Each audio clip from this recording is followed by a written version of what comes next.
Okay, I make that 2 minutes. I think probably I know there are probably a few people still to join us, but I think with only an hour of time, let's kick off. So I just want to say huge thank you to everybody that's joined us today for this final session of British Rowing Coaching Week 2023. So far this week, we've had some really inspiring and insightful discussions and resources helping coaches to redefine what success means. And this is in the drive to ensure that sport, and particularly rowing, can be engaging and enjoyable for everyone involved. I'm Sarah Harris. I head up the Learning Education Development Department at British Rowing, and I'm delighted to introduce the winning Cox, or WOCs, as some of you may already be getting to know them as through social media. Details of how to log in to VVox are shown on the front screen, so please do use the QR code or type in the address while we allow the last few people to join. I'll let the team introduce themselves individually, but as a collective, they are 6 Coxes who have all represented Great Britain and competed in the entire spectrum of national rowing as well. Between them, they have 75 years of combined coaching and coxing experience, and they're working to create a new community supporting the development of skills for both coxes and their coaches, changing the narrative around how coxes are coached and also helping coxes to find their authentic voice. I will now hand over, and I really look forward to what will be, I'm sure, a very thought-provoking session.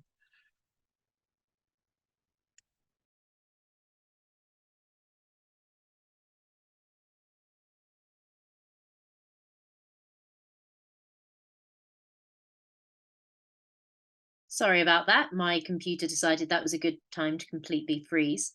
Hi there, guys. I don't know if you can see me, but if you can hear me, this is Zoe talking. I'm going to be starting us off today for WOCs. If you have just joined us, if you're just coming in, I'll go back to the slide very quickly. If you can log in quickly to VVox, there's just a question there, just so we know roughly who it is we're speaking to. So there'll be a question there about who you are, and then a question which I'll set over to in a minute about who you work with, usually whether you're a cox, a rower, or a coach. So our session today is going to be about how we redefine success in coaching coxes. You should be able to hopefully fiddle around with your settings so that you can see our slides and hopefully also see us as we talk. I'll swap in between myself and the other WOCs members. So just to start with a little bit about us, we are 6 coxes who, like Sarah said, are all really passionate about developing a new generation of coxes and really thinking about changing the way that coxes are coached. A lot of coxes will have experienced a lot of their coaching being in the form of usually being sort of shouted at when they've done something wrong, and that is absolutely the opposite of what we're aiming to do. So just to quickly run down our group, you'll hear from Autumn, who's an under-23 silver medalist. She's a former CUBC coach, and she's also the reason why all our graphics look so great. We've got Morgan, who's a world champion, a boat race winner, and she is now coaching at the University of Virginia. Go Who's! We've got Sasha, who's an under-23 silver medalist. She is a physio turned med student in the next week or so, and currently coaching as well at LEH. And we've got Matilda, who is an Olympian. She's a rower turned cox, so she's got a really interesting perspective from that side of things. And she is now currently coaching at CUBC. Boo hiss. So we want to talk about a few things today. We want to talk about what is coxing as a very basis, really, of everything that we do. We're going to talk about what is success. What does success look like for you and for your coxes? We want to talk about how you can coach your coxes to succeed. That's the reason why we're here today. And then we're going to talk about what that looks like. So how can we judge whether or not we're doing a good job of coaching our coxes to success? We'll have a bit of time for questions at the end as well. So to start with, we want to just talk about what is coxing. This in itself, I think, could probably be a little bit contentious. I think people see coxing as different things. I'd encourage you to stick some bits and pieces in the chat now about what you think coxing is. I can't even see the chat, but I'm hoping that one of my other mentors will shout out some things as they come in. So this is our first question to you, really. And if anyone has an idea and would like to stick in the chat any ideas about what is coxing, what does it mean to you? If you're a coach, a cox, a rower, what is it? Anyone brave enough to stick something in the chat?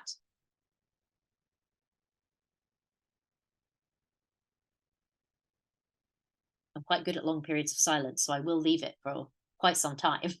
Make it really awkward and uncomfortable. Oh, there you go. I can see stuff coming through now, actually. Guiding a boat to success. Yep. Safety, steering, bringing rowers together. Yep, exactly. These are all things that I think we would agree with. Coordinating rowers, definitely. Leader who is able to bridge the gap between coaches and rowers. Yep. Anyone else?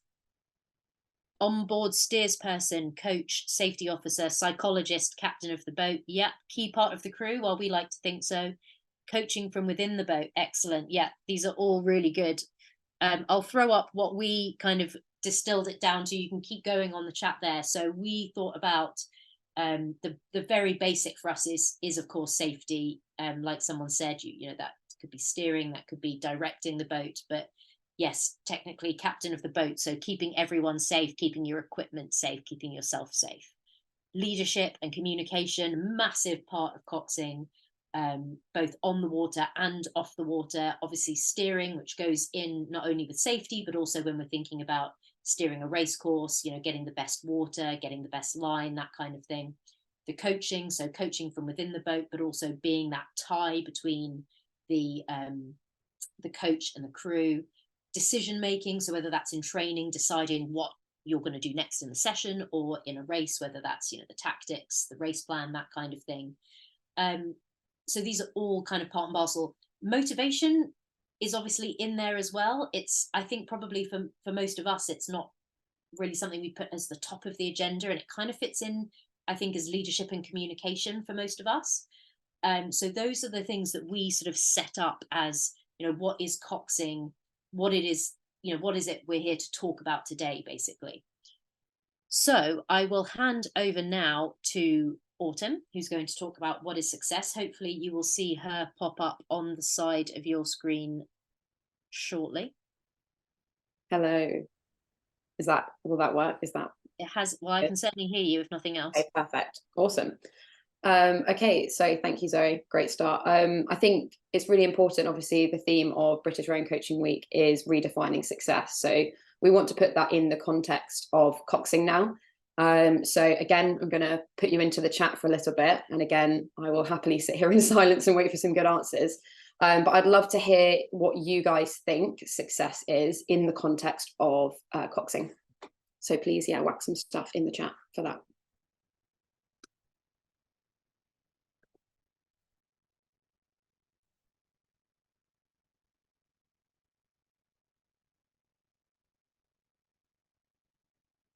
Crews trusts your decision making. That's a good one. Responding effectively to things that arise either during the session or race.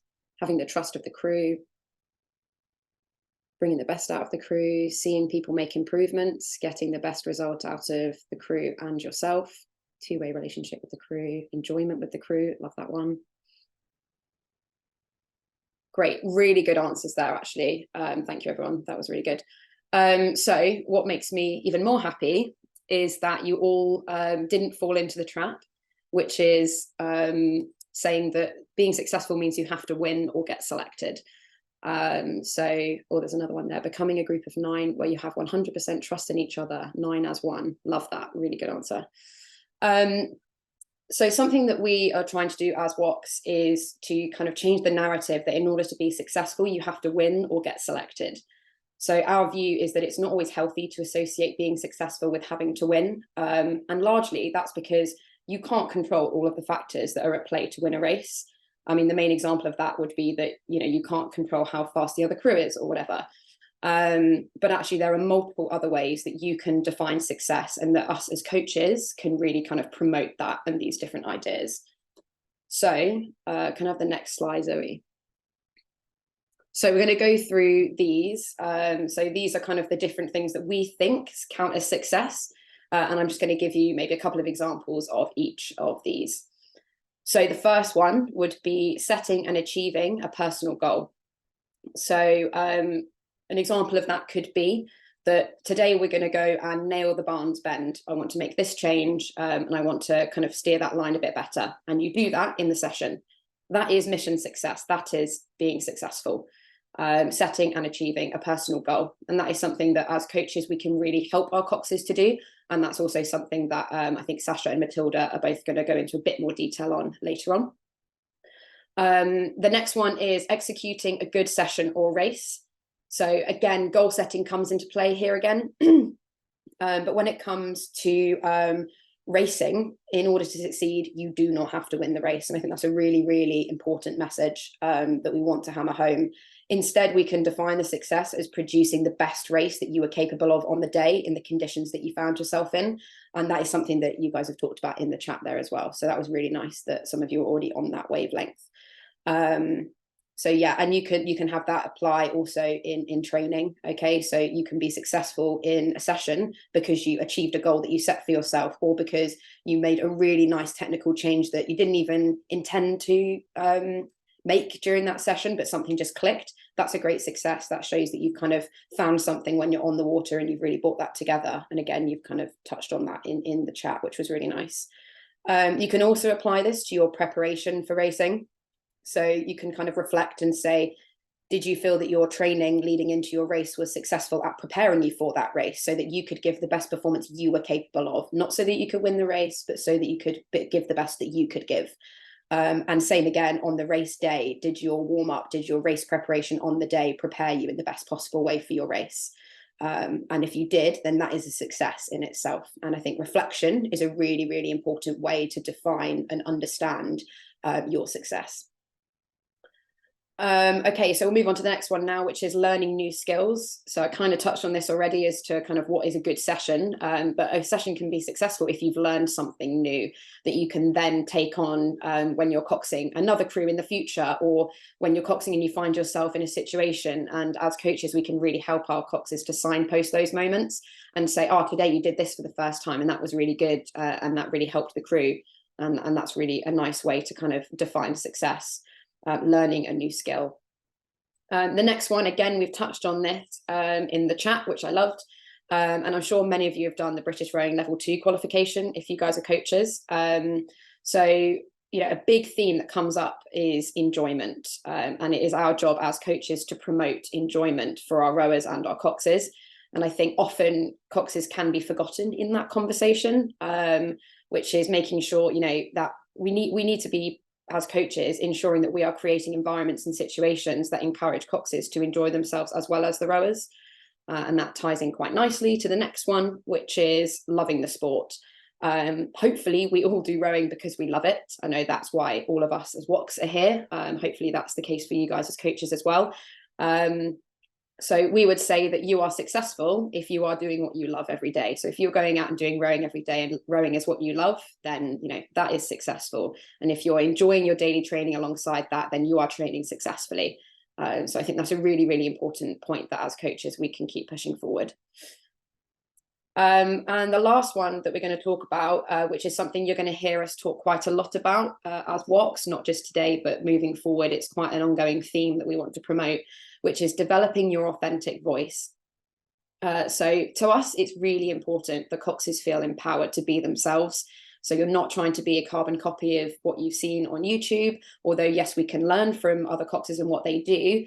You know, you need to make sure that you're putting your personal spin on it. And we would say that you are being successful if you are being your authentic self and finding and developing your authentic voice, which can be quite difficult. And it's something that as coaches, we can really help to promote.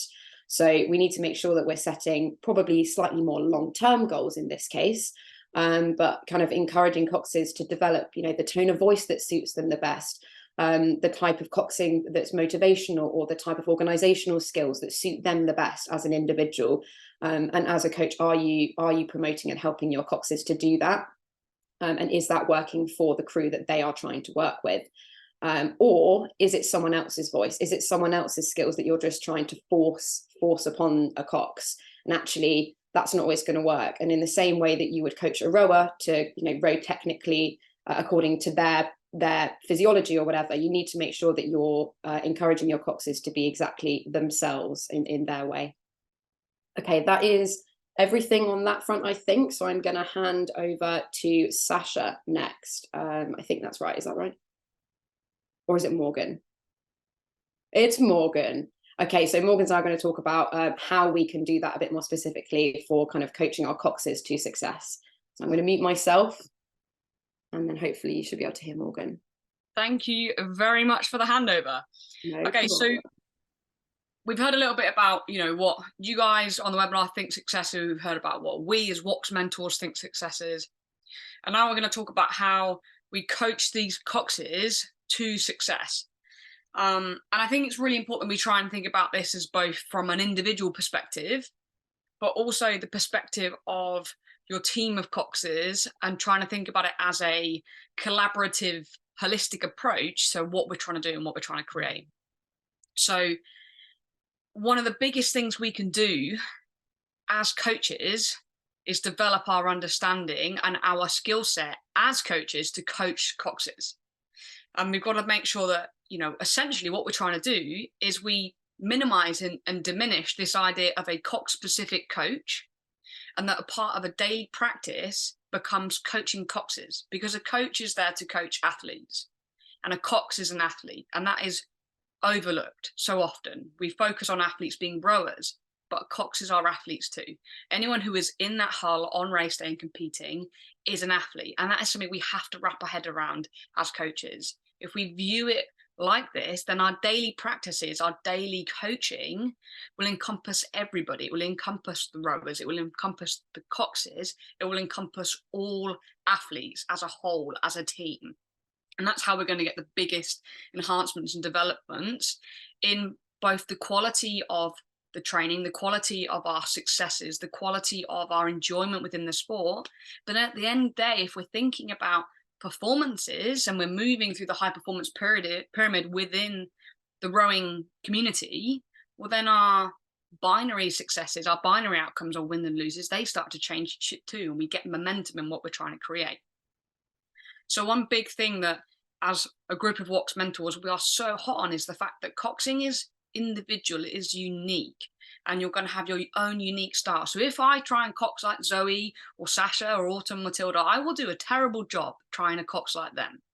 But if I cox like myself and they cox like themselves, then we will be significantly better. And that's what we have to try to understand. We don't want to create carbon copies of each other. There are a unique set of skills that we need in order to be successful and to be consistent and reliable, have repeatability in our performances.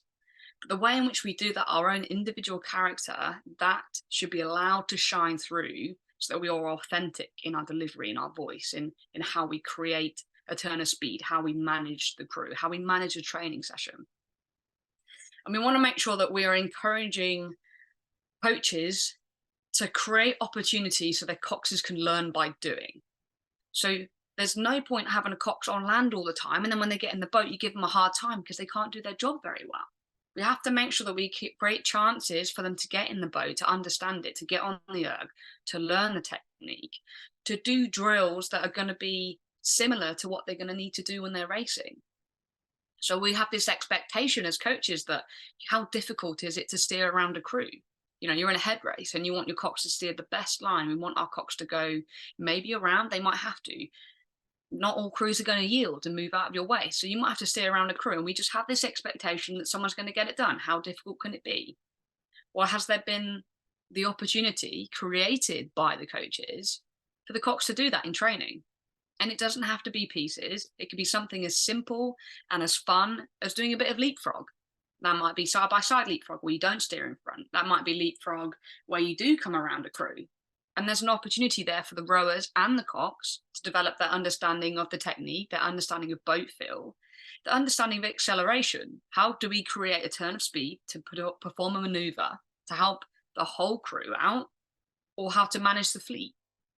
And that's what we're really trying to build off. So this concept of coaching a cox is not last minute. Coaching a cox is a daily practice, because as coaches, we're there to coach athletes. And a cox is primarily and fundamentally one of the athletes that you have there. On the next slide, we're going to go through some more individual approaches that you might move through to both develop the cox as an individual themselves, but also the holistic performance of your coxes within the team or within the club. So one thing that all of us try and work on, whether we're, you know, coaching at Cambridge, coaching at different schools, coaching, you know, I'm coaching here at UVA, we will have team goals as coxes. So we'll sit down and we'll meet and we'll go through, what do we want to do as a group of coxes that work together? What is going to be our gold standard? What is going to be success for us? And that can be both long term, the end of the year, or that can be short term. That can be a week goal. That could be a goal for the session. That could be a goal for the month.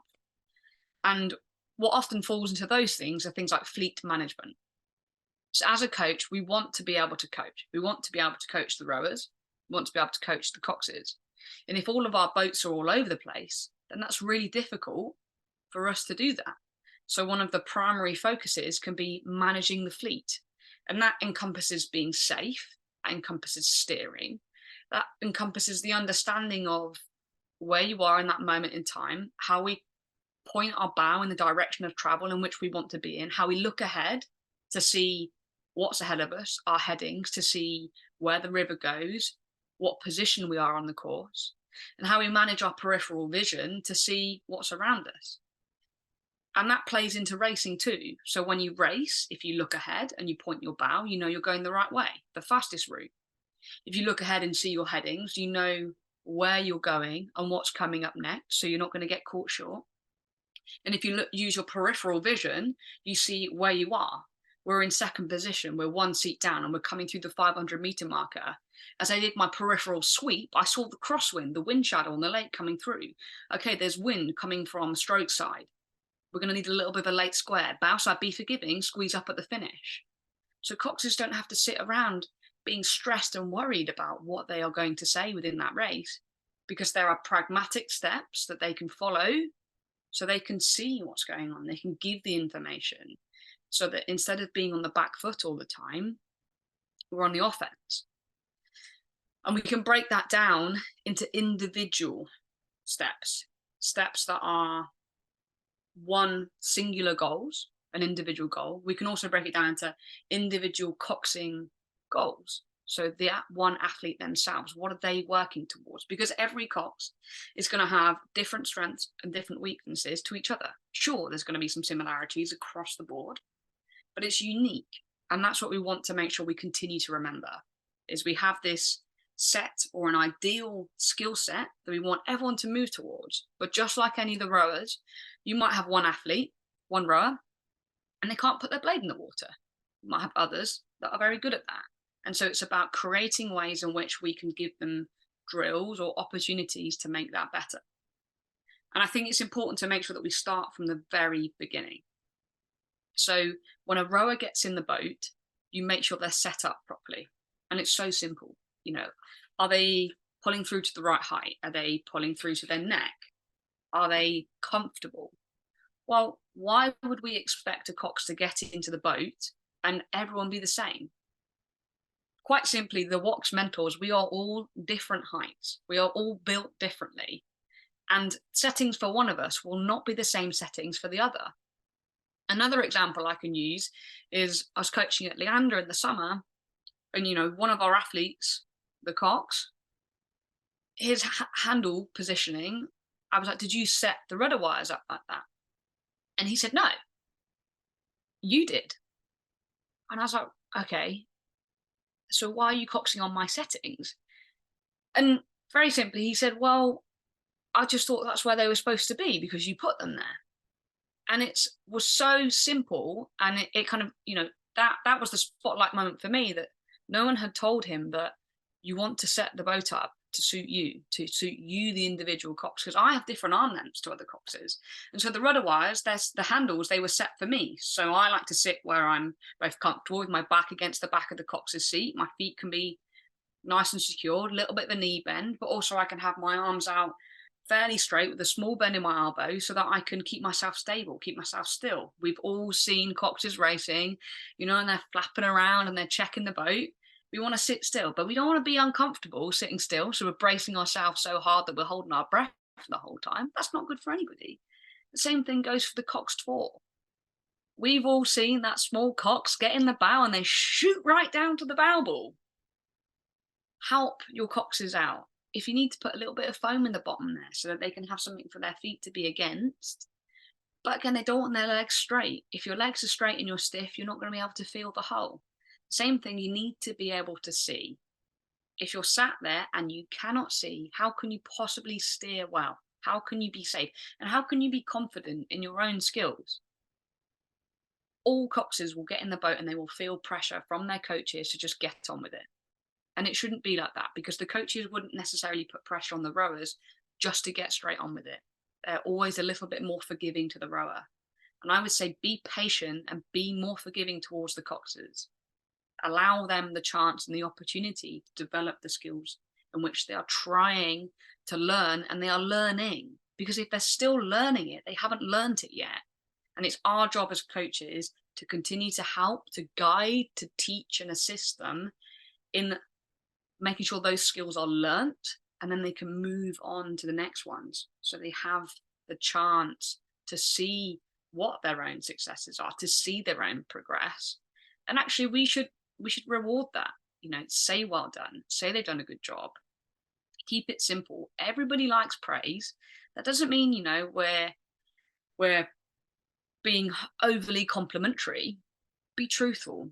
Be honest. But when someone does do a good job, let them know, because most of the time as coxes, you only get told something when you're doing a bad job. So that means when you hear nothing, that doesn't mean you are doing a good job or you're doing a mediocre job. You don't know. You only know that when you're getting the telling off, you're doing the wrong thing. And that's really important to remember.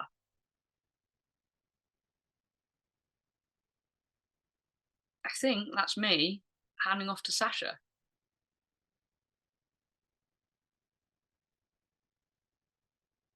Yeah.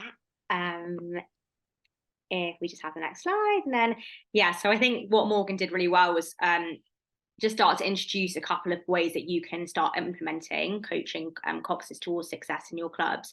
And she just touched on those 1% and the day-to-day coxing. And I think a lot of us as a group have spoken about recently how our role as a cox generally is actually in training.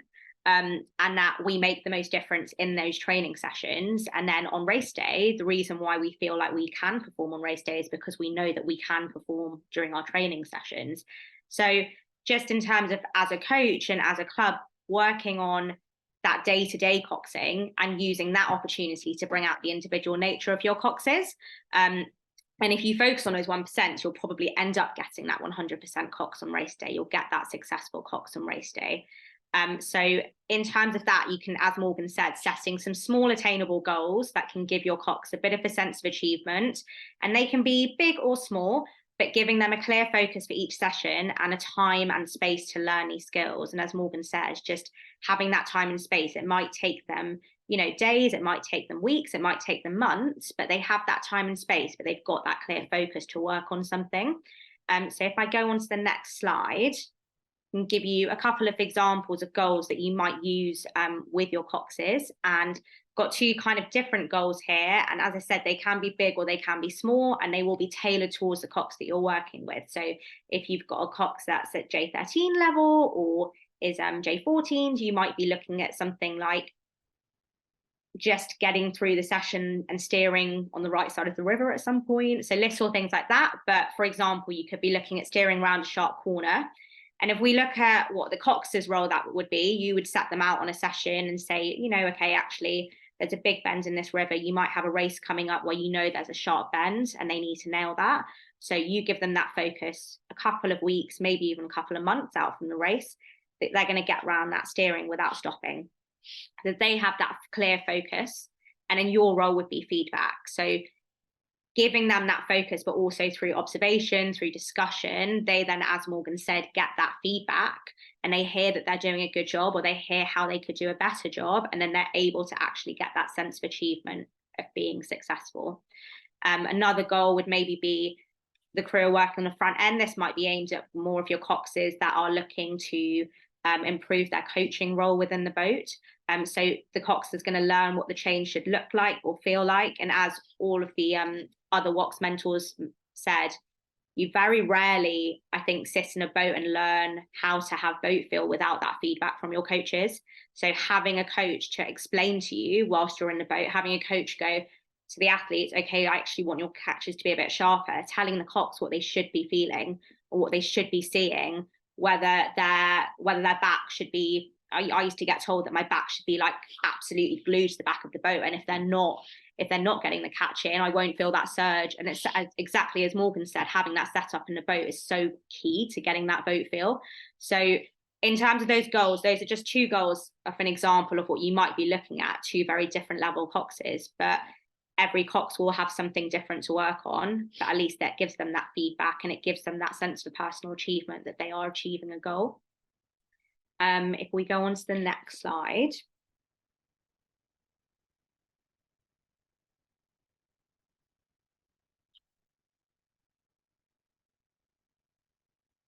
Perfect.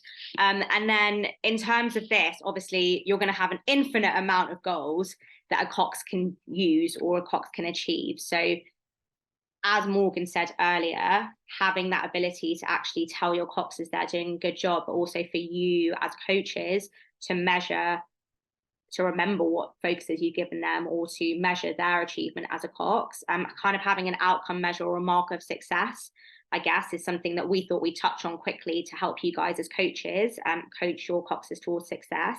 So with your rowers, you generally have a lot of data that is very objective. You're able to look at their ergos, or you're able to look at what they're lifting in the gym, or, you know, every kind of time trial they do, you get a lot of data on your rowers. Whereas coxing is so subjective. Every cox is going to do something really well, and some coxes are going to have other things to improve on. It's really hard to know kind of what level a cox is sitting at. Something that we thought we might suggest to you guys as coaches, and something that you might want to think about drawing up in your clubs, is almost having a bit of a level system. So as we spoke about earlier, in terms of what coxing is, you start with the basics of safety.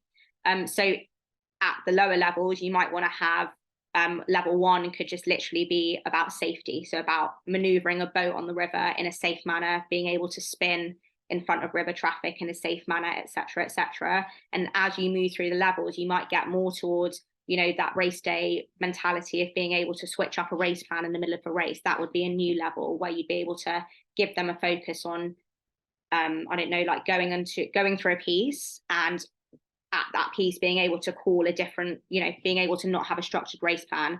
So something we thought we might present to you guys, and something that we as a group are hoping to maybe develop in the future, is a bit of a level system. But that then allows you guys to have certain goals written out, and then your cox also has levels. They know what they need to achieve within their sessions or within their year in a squad, and then they're able to learn skills in a structured manner.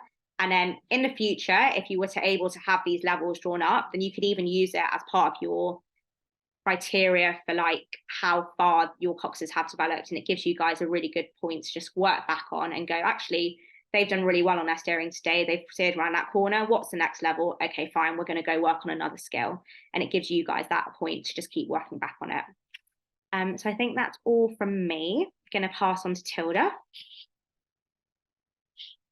Awesome, thanks so much, Sasha.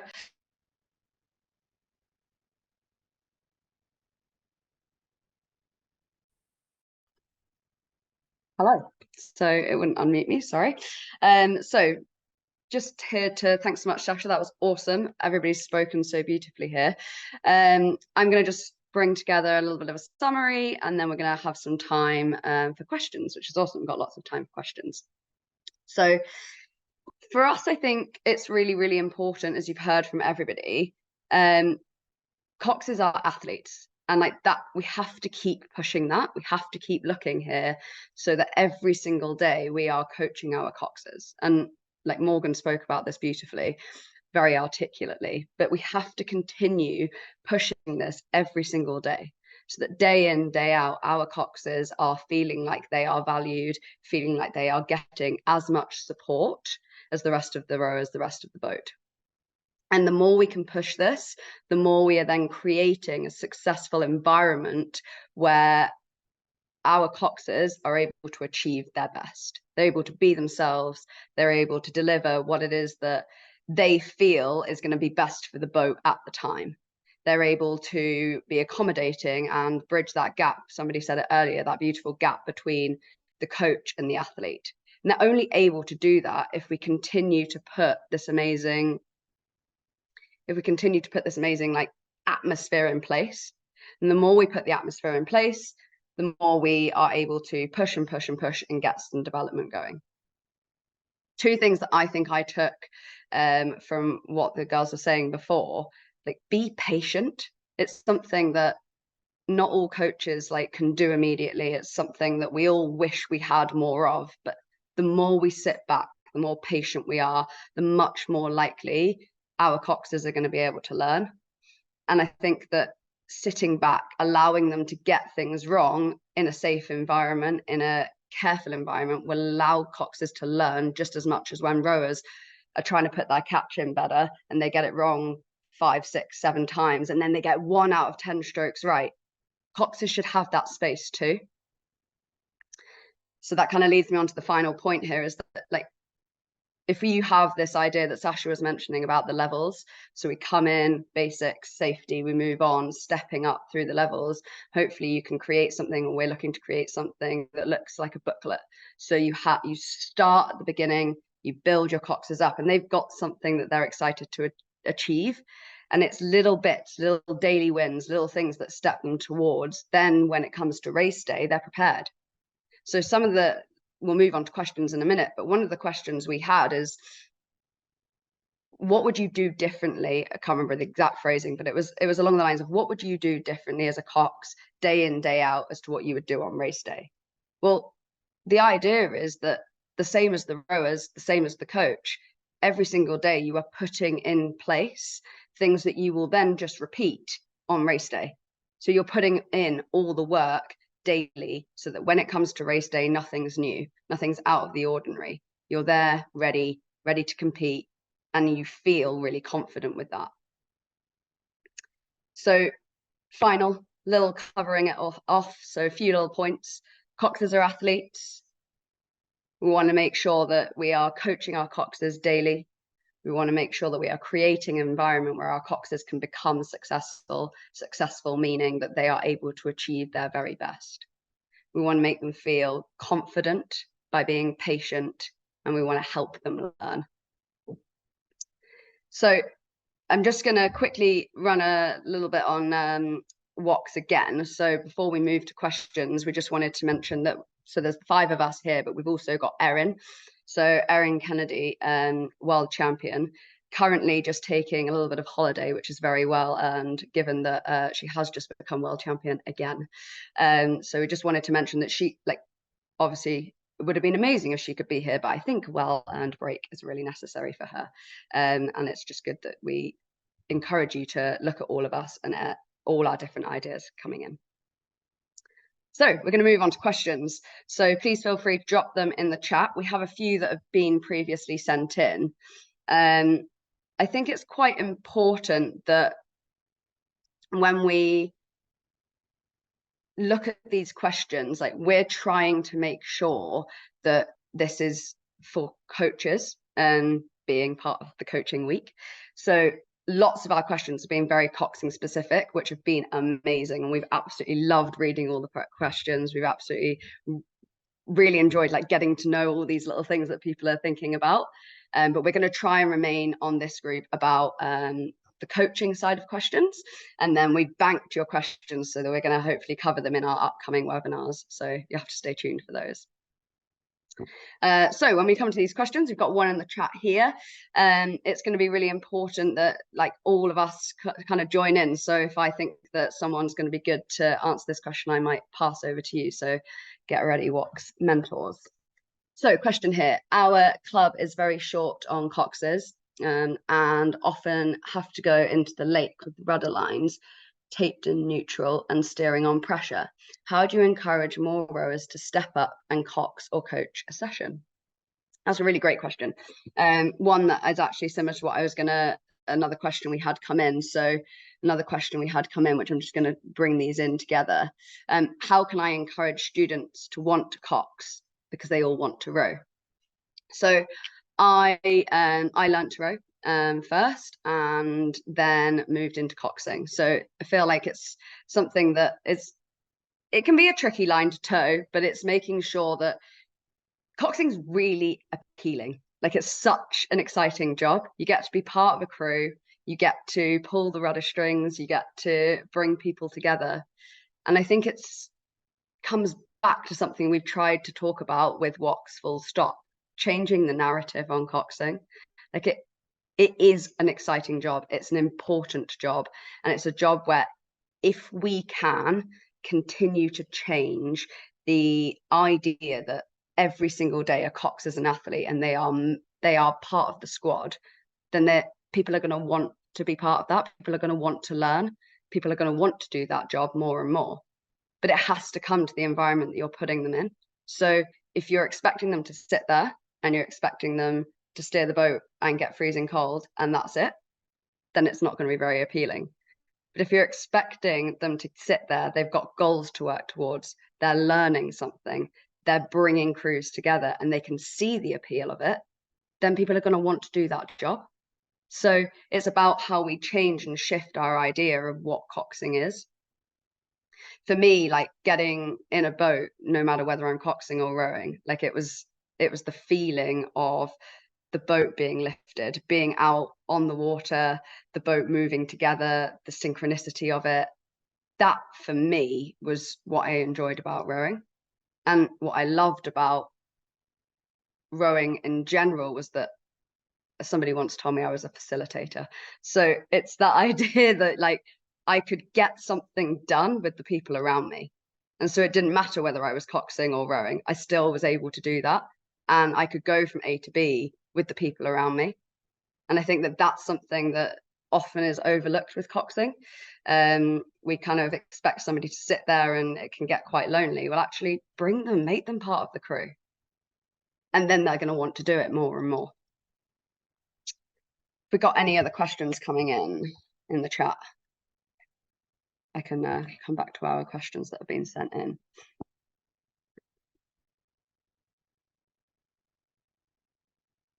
So Morgan, I reckon you might be quite good at answering this one. So, how to deal with loud crew members who refuse to listen or respect you in a boat? So for me, this could be potentially a specific coxing question, but actually this is something that I think coaches need to be able to do so that it's not just the cox's job.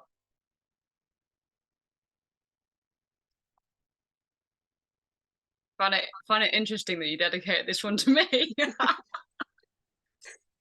Have your fair share. I think that a really interesting thing to this is going to be rhetorical, and I'm like planting a seed here within the audience, but I think we say we're short on coxes as the first one, so I'm going to go back to that. Well, why do people not want to cox? Other than the fact that it's cold, but it's cold when you're rowing, like we're in the UK, it's usually pretty cold. You can get clothing, you can get equipment, but why do people not want to cox? And primarily, I think that fundamentally probably comes down to the way that coxes are treated, how people talk to them, what people say to them, and so it's not very nice. And if we acknowledge that steering is difficult, it's challenging, then why don't we offer the respect there and give people the patience in learning how to do that? Just the way we give people patience and time and freedom and space to learn to row the single scull. And so we should have the same respect, the same regard, going both ways. And then we might have more people that are willing to be coxes because they're not worried that they're going to suddenly have a target on their back. And I think that same thing comes down to when you've got people, rowers in the boat who are being loud, who are talking over you, who don't want to listen. There has to be this shared respect within the whole. When people used to ask me when I'd be coxing men's eights, these guys, huge, 6'3", loud, boisterous. How do you control them? My response is, well, I don't even try. We have this shared common goal, and that's to go as fast as we can. and I give them a job and I give them respect whilst giving them that job, and they decide whether they do that or not. I don't try and control them off the water. They're adults and we are our own individual people. And just like juniors, we don't always have to treat people like they are a newborn, you know? People have their own minds and they will conduct themselves in the manner that fits their personal values. And we should offer everyone that respect. And if you're on the water and someone's shouting over you, they're being disrespectful. And it's about appropriately communicating within that situation. And certainly as coaches, if you see this going on, well, unless we're being constructive, then don't offer up that opinion that's coming through from within the boat. And if you can constructively help to teach the cox on how to do something better, then please feel free and go ahead and make that statement, make that comment. The best cruise I've been in, I will have a constant, quiet conversation with the stern pair, or if it's in a four, the bow seat. Constant, respectful, clear, patient, calm communication. And out of that, we get the best responses out of each other because they can feel slightly different things to what I can feel. They might be able to see a little bit more. They might think of something before I do, or they might help me. And it's this willingness within the shared vulnerability to learn and evolve and improve that we have our biggest opportunities. And that's what we need to build this around. Awesome. That's amazing, Morgan. And I think you're, yeah, entirely that. So we've got a few more questions. So we've got a question here about coxes steering on large bodies of water. So trying to understand how a cox is going straight. You'll be able to see if you sit the launch behind, and feel free to jump in here, Wax Mentors. You'll be able to see if you sit behind a cox, whether they're traveling straight, how the boat kicks off the back. So it's really important that you can often sit behind in your launch, take an overview that the cox would take, you're just a little bit higher up, and be able to see what's happening. I understand that that's not always possible because sometimes you'll be on a bike as a coach. So then it's, you know, maybe putting a GoPro on the stern and seeing what's happening. Or some sort of video recording device. Don't know if GoPro is always the most effective. The other thing that we can do here is where necessary, like if a cox takes the phone in the boat, they can record their lines through Strava or on GPS watch, so some form of GPS tracking, and then you can take that, download that online and have a look at how their line looks. Talking to the cox in this situation, the other thing to talk about is how they're gripping the handles. This kind of comes back to what Morgan was talking about before in terms of your setup in the boat. So making sure they're set up correctly or comfortably. And then looking at how they're, so something we're doing at the moment is videoing our coxes to see how they're holding the handles. So whether that's in a bow loader or a stern loader, how are they holding the rudder? Because that may, how they're holding the rudder may lead to over or understeer. So there are a couple of things that you can look at there. So downloading the GPS can also be super helpful. So hopefully that answers that one. I think, so we've got a question here about bumps. So I don't know if Zoe or Autumn want to jump in on this one. So our question is, the biggest piece of advice for coaching coxes when competing in bumps races? Yeah, I mean, Autumn, feel free to jump in as well. I think this is really difficult. So I have coached, coxed, and am now a senior umpire for the Oxford University bumps. Someone's just commented on the chat body armor, which is love that. Yeah, Fantastic answer. That's all I would have to add, to be honest. Yeah, not inclined to disagree. I think bumps is really interesting, and those of you who've done it or have watched it will know. For me personally, it's probably one of the most nervous I've ever been as a cox, and I've coxed it as someone, you know, quite experienced in my career. So I've coxed bumps after having been to the Olympics and still found it one of the most nerve-wracking things I've ever done, because it is extremely high pressure for the coxes. You've got to make a lot of really quick decisions as well as the steering. And I've not done bumps on the Cam, but my understanding is it's even worse there because the river is just really horrible. Correct. So I think I think this is, I mean, this is a huge topic to cover. I think if I was going to distill it down to a couple of simple things, it would be focus on the steering sort of early on in the season, so you're quite comfortable with the line, and on the day of the racing, by the time you get to racing, you want that to be something that's second nature, that you're not really having to think about anymore. The second thing would be really about thinking ahead. So you've got to make decisions based on a lot of information that's coming in. So you need to encourage your coxes to always be looking ahead and be thinking, okay, I can see those two boats up ahead of me. If they crash into each other and both stop, how am I going to get around this? You know, so you need to be making, you need to be thinking about these things in advance. You've got to be encouraging your coxes to start working out those what ifs well ahead of what's going to be happening. And the other thing I would say is to really think about communication. So encouraging communication between your cox and their stroke person about what's happening behind them, because one of the biggest things, you know, the great coxes in bumps racing are the ones that when they get bumped, they get out of the way and they clear the racing line for everyone else. So as a coach, you need to be encouraging a really strong communication between cox and stroke, so the stroke seat is always keeping them apprised of what's actually going on behind them. So I don't know if Autumn has anything else particular to add, but I mean, we could talk about bumps all day. So I think those are just a few brief ones, I'd say. I think those are the main ones that I can think of that are specific to bumps. The rest of it is just kind of making sure that you're treating them well as coxes. I think a lot of the bumps coxes are novices. I think that's something really important to bear in mind. And as Zoe said, it is such an intense race and it is so difficult and scary and essentially can be dangerous as well. So just really making sure that you're educating them, not to scare them, but to really prepare them for all of the possible eventualities and not to put all of the pressure on the cox. So I think in bumps racing, there is a lot of pressure on the coxes to get the steering right, to get the judgment right, kind of when to call for the pushes, if you're going to make the bump or if you need to kind of push away from the person in front. Making sure that they feel supported with how much is kind of on their shoulders is really, really important. Don't just wait until afterwards to blame them when it all goes wrong. Actually, make sure you put the work in to educate them beforehand. But yeah, basically what Zoe said. Definitely. Brilliant. Thanks, guys.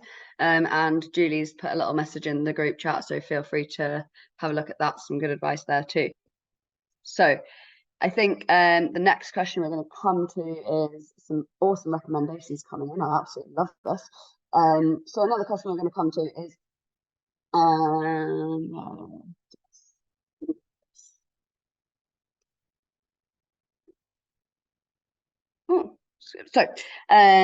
at club level, where coaches are often asked to support a crew, including the cox, for a one-off outing rather than for a longer period, how might you help a cox define a goal or identify success?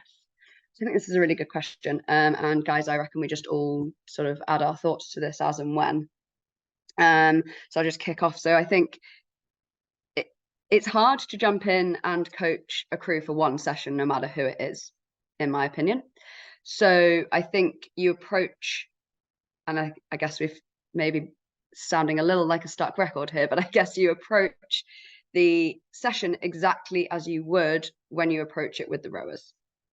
So if you are including your cox coaching into your daily coaching routine and everything you are putting in place, it should come quite naturally. So when you are approaching this, you're looking at, let's say there's 9 people in front of you. You're looking at these 9 people, you're evaluating what is it the cox is adding. You're evaluating what is it the rowers are trying to do. And you provide a really clear structure so that cox has the ability to sit there and identify something they would like to work on. Ask them, what does it feel like? Ask them, oh, are you feeling this? I would expect when this changes around the catch, that this is what it should feel like in your back, or this is how it should feel in your feet. So get them to be involved in the conversation. And I think that for me would be like, you then added a huge amount to that cox's journey just from that one session, as well as for the rowers. I don't know what you guys think about this one. I totally agree with what you've just said, Tilda. And I think just to add on to that is part of that communication needs to also be asking them questions. So one of the first things, if it's a new crew, that you go in and say, ask them, what have you been working on? Because if it's a cox that has been in that crew before, especially, that's how you can be learning what they've been working on. And you can say, how's it been feeling recently? What have you been working on? And then you can kind of take that and use that to form some of your session. And it also means that you can then kind of give them direct feedback on something that they're already working on. You can say, oh, okay, well, today I noticed this, and coming in fresh, you'll have a different perspective to previous coaches. So that feedback will probably be really valuable for them, because it might be a completely fresh approach. Another thing that comes in terms of asking them questions is ask them how it feels. So when we talk about boat feel, it's really helpful as coaches to try and give them ways to think about how they're feeling things. Is it behind the back? Is it under their feet? Is it pressure? Is it a surge? Is it lift? What does that feel like? But encourage them to come up with their own language as well, and ask them, how does it feel? Okay, when they made this change from outside of the boat, it looked like this. Tell me how that moment felt for you in your seat. And that is another way of them learning, because they're having to think about it in a different way, rather than them just hearing you all the time. Get them to think about it and ask them questions. And that's a really nice way to communicate and make them feel really valued. So kind of covering all the bases there. Yeah, brilliant. Really agree with that. So got a couple more minutes, so we're going to come to a couple more questions, and then we'll sign off. But this is a great question here from Marcus. So we've talked a lot about the setup of the cox, so I reckon all of us jump in on this one as well. So this is really important. So the question is, can you describe more into the basics of coxing setup, please? What are we looking for as a tell of incorrect setup for a cox? So for me, there's a few things that you're looking for, but speak to the cox. Like, are they comfortable? Are they able to comfortably reach the handles? Are they sliding down into the bow loader so that they can't see? So actually, are they safe? Please feel like jump in, guys. What do you reckon? I was going to say, can they sit still? You know, if you see that your cox can't sit still, then it might be that they need to work on their core, you know, stuff, but it also could be that their setup's wrong. So I'd say, can they sit still, and are they coming out of the boat every session looking like they can't walk? Because if they're in that much pain coming out the session, then something also needs to be looked at. I've had a few coxes, yeah, Morgan, great shout. Like, I've had a few coxes come and speak to me recently about being a little uncomfortable. Sometimes the cox's seats are quite narrow, so can you lift the cox's hips up over the shoulders of the boat to make that more comfortable, whilst them still being able to feel their feet throughout the outing? That would be lovely.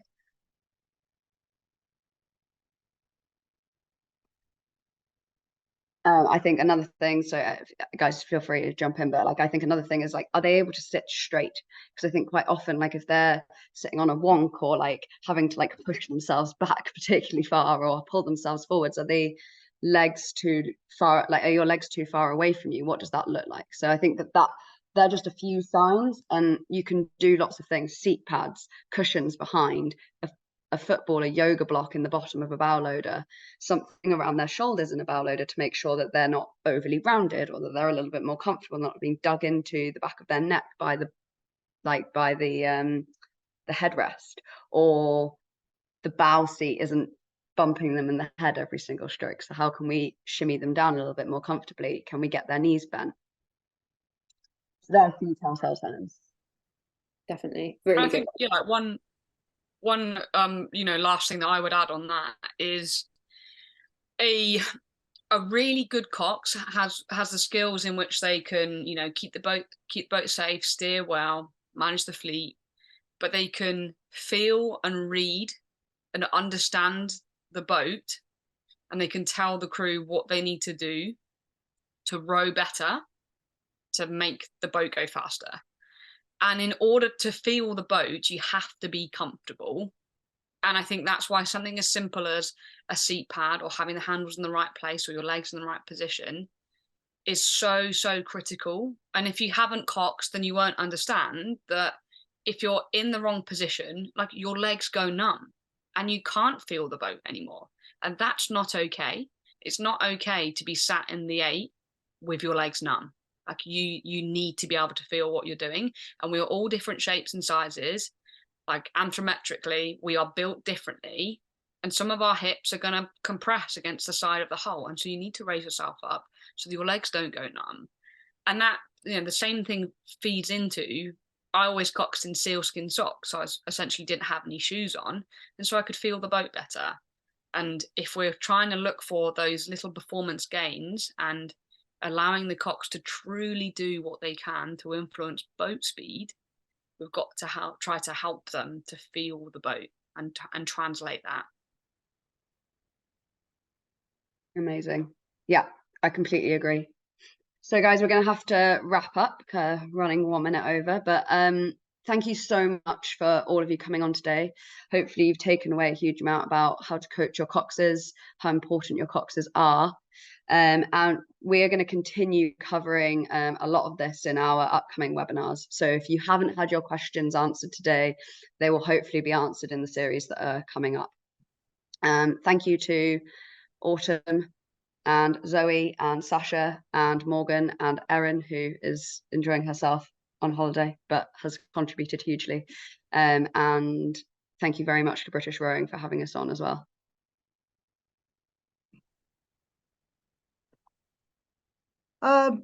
Thank you so much to Wox for such an insightful session. I think I've learned so much this afternoon. I think the standout points for me have certainly been around a coach's daily practice should be to create a collaborative and holistic environment to develop coxes in the same way that we carry out our daily practices to develop rowers. So whether on the water or on the land, empowering your coxes to develop their authentic self and therefore their authentic voice has definitely been the standout for me this afternoon. As I mentioned at the start, this now concludes Coaching Week for 2023. I want to take this opportunity to thank everyone who's attended one or more of the virtual or face-to-face sessions. Please also look out for the new initiatives to support and develop coaches that we launched yesterday. Huge thanks to Zoe, Morgan, Matilda, Sasha and Autumn for your insights and discussion this afternoon, and to all of those who've contributed to the sessions throughout the week. All of the resources for Coaching Week will be available on our dedicated page on the British Rowing website, and the recording from this session will be uploaded shortly as well.